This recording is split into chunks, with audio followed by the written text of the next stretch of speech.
ভারতের একজন মহিলা পায়ে হেঁটে যাচ্ছে হজ করার জন্যে, ইসলাম এ ব্যাপারে উৎসাহ প্রদান করে কিনা। আমরা ইদানিং এই সময়টাতে দেখতে পাচ্ছি প্রতি বছরই কেউ না কেউ হজ করার জন্য পায়ে হেঁটে যাচ্ছে এবং মিডিয়াতে এটা খুব ফলাও করে প্রচার করা হচ্ছে। যেখানেই যাচ্ছে সেই জায়গাতে সংবর্ধনা দেওয়া হচ্ছে, যেই জায়গায় যাচ্ছে সেখানেই তাদেরকে ফুল দিয়ে ফুলের শুভেচ্ছা জানানো হচ্ছে। এই ফুলের শুভেচ্ছা দেওয়ার কারণে প্রত্যেকটা জায়গায় তারা সমাদৃত হচ্ছে। এটা ইসলাম কতটা সমর্থন করে, এ ব্যাপারে মাসআলা কি? প্রতিদিন মিনিমাম 25 কিলোমিটারের উপরে আপনাকে হাঁটতে হবে। এই স্ট্রিমিনা কিন্তু আপনার প্রয়োজন। যেই কষ্টটা আপনি করবেন আল্লাহর জন্য করা, এই কষ্টটুকুন আপনার জন্য করা বৈধ হচ্ছে কিনা, সওয়াবের কারণ হচ্ছে কিনা, এটা আমাদের প্রত্যেকের আমলে নেওয়া উচিত।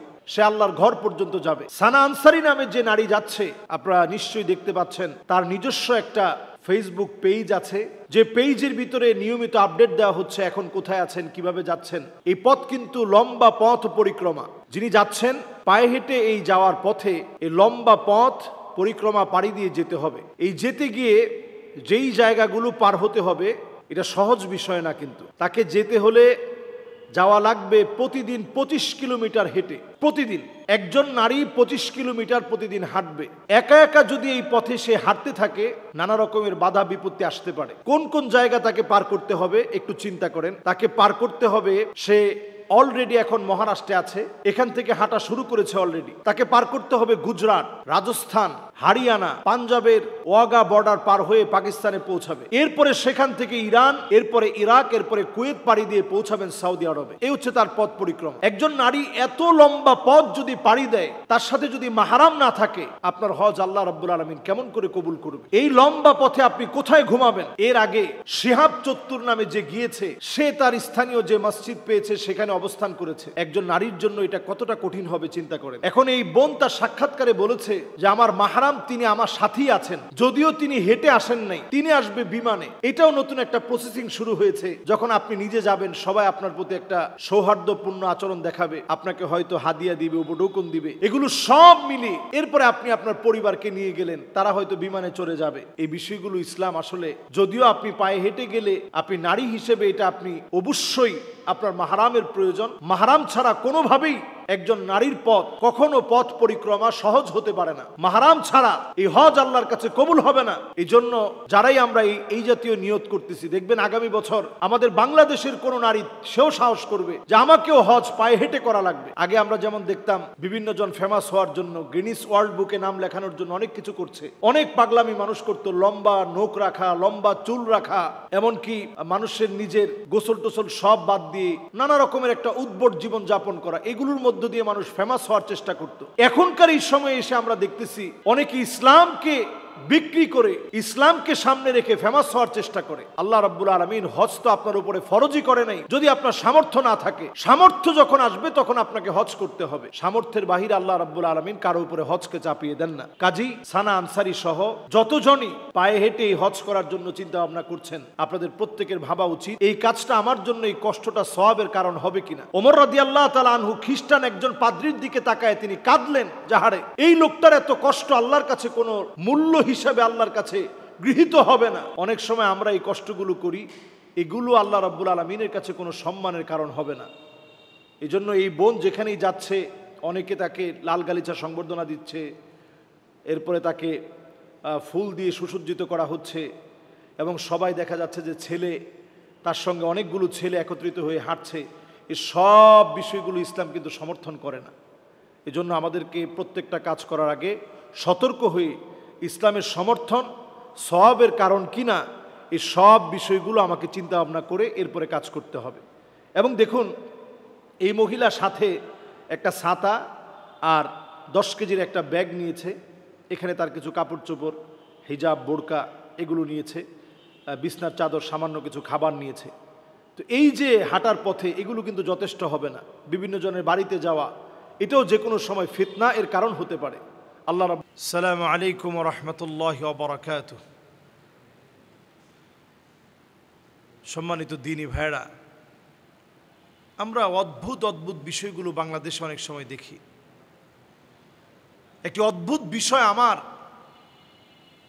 কান্নার কারণ হয়েছে। কত অদ্ভুত দৃশ্য আমাদেরকে দেখতে হয়। এমন একটা দৃশ্য দেখেছি, যেই ছেলেটা সুন্দর দাড়ি রেখেছিল, তার বাবা তিনিও দাড়ি রেখেছেন। ছেলেটার নাম হচ্ছে নাঈম চৌধুরী, সুন্দর দাড়ি রাখছেন। অবশ্যই তার এই সুন্দর দাড়ি, সুন্দর চেহারা এবং পাগড়ি পরা ছবি ফেসবুকে অনেক ভাইরাল হয়েছে। এরপরে তার বাবার নাম রমজান আলী, তিনিও দাড়িওয়ালা মানুষ, দিন মেনে চলা মানুষ। এই ঘটনাটি ঘটেছে জামালপুর জেলার সরিষাবাড়ি থানার পিংনা ঐতিহ্যবাহী গরুর হাটের পাশে, চাঁদপুর মিদুর তার বাড়ি বলা হয়, ওই এলাকাতে এই ঘটনাটা ঘটেছে। তো এই ছোট্ট ঘটনা দিয়ে সবার জন্য একটা নাসিহা। বাপ হয়ে সন্তানের দাড়ি কেটে ফেলতে বলল, অথচ ওনার নিজেরও দাড়ি আছে। যুক্তি কি? ওনার যুক্তি হচ্ছে যে ছেলে যদি এই বয়সে দাড়ি রাখে, ছেলের এই বয়সে মানুষ তাকে বুড়া বলবে। আহা মুসলমান, আপনি যদি এটা মনে করেন যে ছেলেকে মানুষ বুড়া বলবে, আপনি আমার রাসূল করিম সাল্লাল্লাহু আলাইহি সাল্লামের সুন্নাহকে ইহানা করছেন, অপদস্থ করছেন, লাঞ্ছিত করছেন। এটা একটা কুফরি কাজ, যে কাজ আমরা করি সমাজের অনেকেই না বুঝার কারণে। আমরা অনেকেই বলি বড় বড় দাড়ি রাখছে, মানুষ কি বলবে। দাড়ি রাখার হুকুম, দাড়ি রাখাটা ওয়াজিব।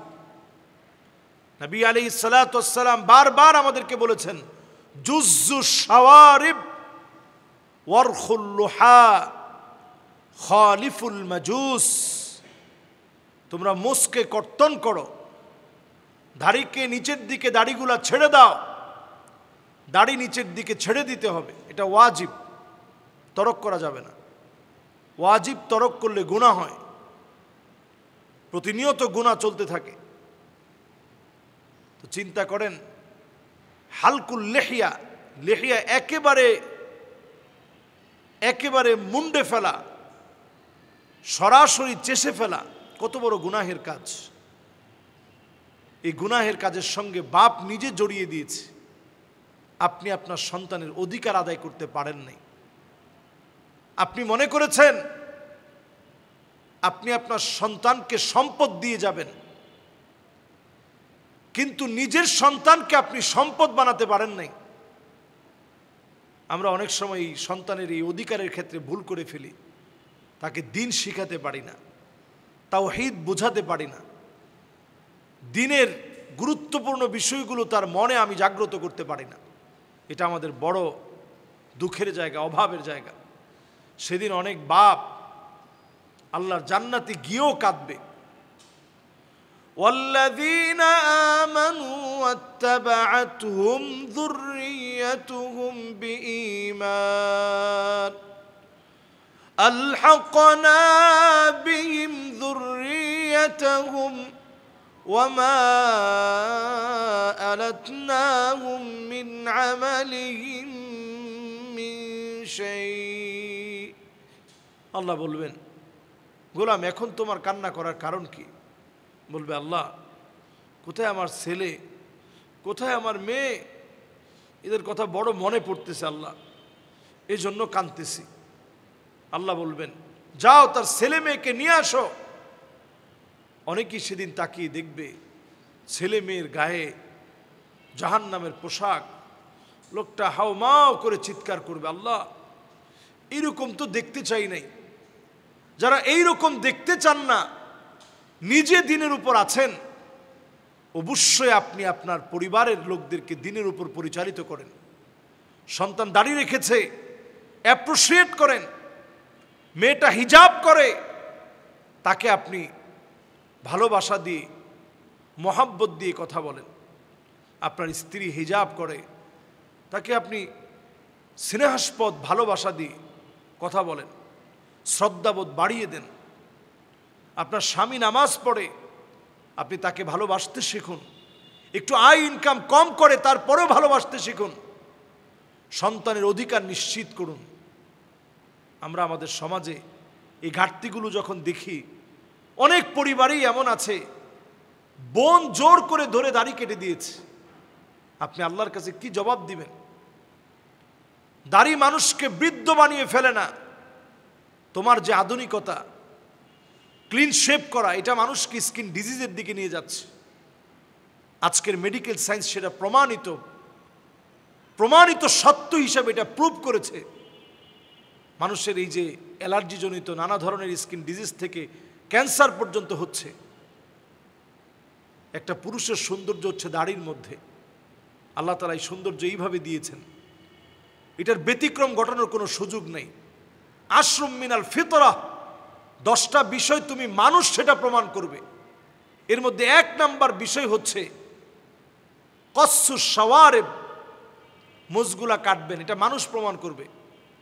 কারণ মোজ তো মানুষ ছাড়াও অনেক প্রাণীর আছে, তারা কাটবে না কারণ তারা প্রাণী। এরপরে ওয়াফুল লুহা, দাড়ি নিচের দিকে ছেড়ে দেওয়া, এটা আমি মানুষ, এটা প্রমাণ করবে।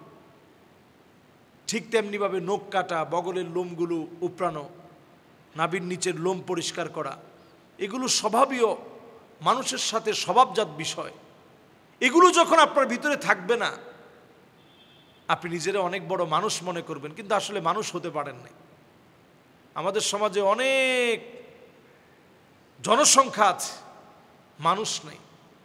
এজন্য পিতামাতার দায়িত্ববোধ থেকে বলি, সন্তানদেরকে দ্বীনি অধিকার দিতে আপনি কার্পণ্য করবেন না। যদি সত্যিকারে দুনিয়াতেও তাদের কাছ থেকে ভালো ফলাফল আশা করেন, আখিরাতেও যদি আপনি এই দোয়া করে থাকেন যে আল্লাহ আপনি আখিরাতে চক্ষু শীতলকারী সন্তান বানায় দিন, যেমনটা আল্লাহ রাব্বুল আলামিন কোরআনুল কারীমে আমাদেরকে শিখিয়েছেন, কুররাতা আয়ুনি ওয়াজআলনা লিল মুত্তাকিনা ইমামা, চক্ষু শীতলকারী সন্তান বানিয়ে দিন। এমন সন্তান হওয়ার জন্যে এই সন্তানরা অনন্য বৈশিষ্ট্য নিয়ে বেড়ে উঠতে হবে। এই জন্য জামালপুর সরিষাবাড়ির যে ঘটনা, এটা আমার হৃদয়ে খুব কষ্ট লেগেছে। কষ্ট থেকে আজকের এই বিষয়টা বলা। অবশ্যই আমি আমার এই ভাইদের প্রতি পরামর্শ রাখব, এবং যাদেরই সন্তান আছে প্রত্যেকের প্রতি পরামর্শ, সন্তানদেরকে দ্বীনের ব্যাপারে আরও বেশি উৎসাহ প্রদান করেন। 7 বছর থেকে মসজিদের দিকে নিয়ে আসেন। যখন ওহুম আবনাউ 10 সিনিন, 10 বছর হয়ে গেছে, লঘু প্রহার করে হলেও